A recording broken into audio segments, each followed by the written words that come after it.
السلام علیکم فرینڈز، میرا نام ہے محمد حماد اور آپ دیکھ رہے ہیں ہمار ٹی وی۔ معزز ناظرین گرامی، آپ نے یقیناً انیلسی مشل کا نام سنا ہوگا۔ انیلسی مشل کا کیس پورے امریکہ کے ساتھ ساتھ پوری دنیا میں بہت مشہور ہوا تھا۔ دوستوں، انیلسی کے جسم پر کئی بدروحوں کا سایہ تھا۔ انیلسی 1992 میں ایک کٹر کیتھولک گھرانے میں پیدا ہوئی۔ اس کی ماں نے پہلے ہی ایک بچہ مارٹھا کھو دیا تھا جو صرف 8 سال کی عمر میں مر گیا تھا۔ مارٹھا کی موت کے بعد انیلسی کی ماں نے اس پر مذہبی زندگی گزارنے کے لیے مزید دباؤ ڈالا اور کہا کہ وہ ہفتے میں 2 بار چرچ جائے اور اس پر کڑی نظر رکھنے لگی۔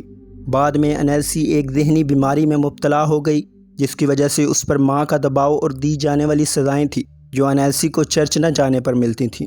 معزز ناظرین گرامی، انیلسی اسکول میں کافی خوشگوار مزاج میں رہتی تھی اور اساتذہ بھی اس کی تعریف کیا کرتے تھے۔ انیلسی کئی اقسام کی زبانیں بولتی اور سمجھ لیتی تھی، لیکن جب وہ 16 سال کی تھی تو ایک دن کلاس میں اس کی حالت عجیب ہو گئی اور عجیب حرکتیں کرنے لگی، جیسے اس پر کوئی سایہ آ گیا ہو۔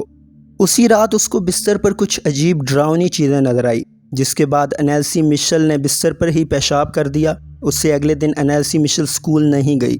اس کی ماں نے سمجھا شاید ڈر گئی ہوگی تو وہ اس واقعے کو بھول گئی۔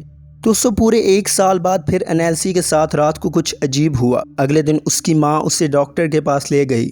ڈاکٹر نے اس کی ماں کو انیلسی کے نارمل ہونے کا بتایا اور ساتھ انیلسی کو کچھ دن کے لیے ہسپتال میں داخل کر لیا گیا۔ جب وہ ہسپتال میں تھی تو اس کے ساتھ تیسرا واقعہ پیش آیا۔ انیلسی کا کہنا تھا کہ اس کو اس کے آس پاس کئی چیخوں کی آوازیں آتی ہیں، جیسے کوئی اس کے پاس کھڑا ہو کر شور مچا رہا ہو۔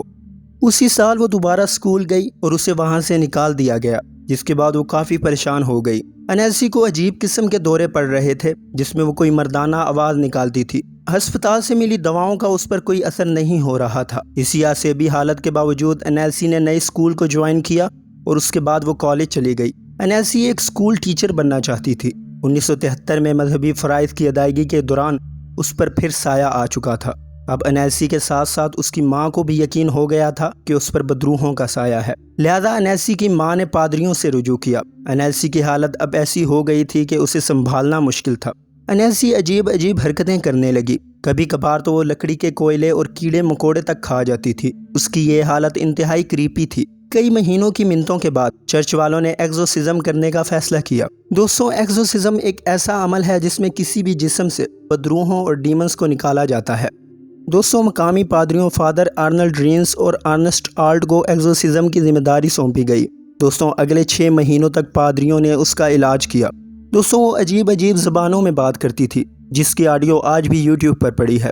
اس کے جسم میں موجود بدروحوں نے بتایا کہ ان کے نام یہ ہیں: لوسیفر، جیوڈس، نیرو، کین، ہٹلر اور فلیش مان۔ دوستوں، ان کی کل تعداد 6 تھی، جو 16ویں صدی کے بدنام زمانہ پادری تھے جو اس کے جسم کو ایک لحاف کے طور پر استعمال کر رہے تھے۔ معزز ناظرین گرامی، ایکسورسزم کے دوران انیلسی نے کھانا پینا چھوڑ دیا اور کمزور ہو گئی، لیکن اسے اب بھی زنجیروں میں جکڑ کے رکھا جا رہا تھا۔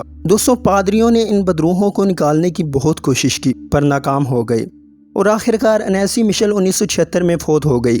تاہم دوستوں، کچھ لوگوں کا ماننا تھا کہ انیلسی کسی بیماری میں مبتلا تھی اور انیلسی کو بھوکا رکھنے کی وجہ سے اس کی موت ہوئی۔ بعد میں یہ مقدمہ عدالت میں چلا اور دونوں پادریوں اور اس کی ماں کو اس کے قتل کا ذمہ دار ٹھہرایا گیا۔ تاہم دوستوں، سچ کیا ہے یہ آج بھی ایک معمہ ہے۔ تو دوستوں، کیسی لگی میری آج کی ویڈیو؟ اگر ویڈیو پسند آئے تو لائک اور شیئر کرنے کے ساتھ میرے اس چینل کو سبسکرائب کرنا نہ بھولیے گا۔ اللہ حافظ۔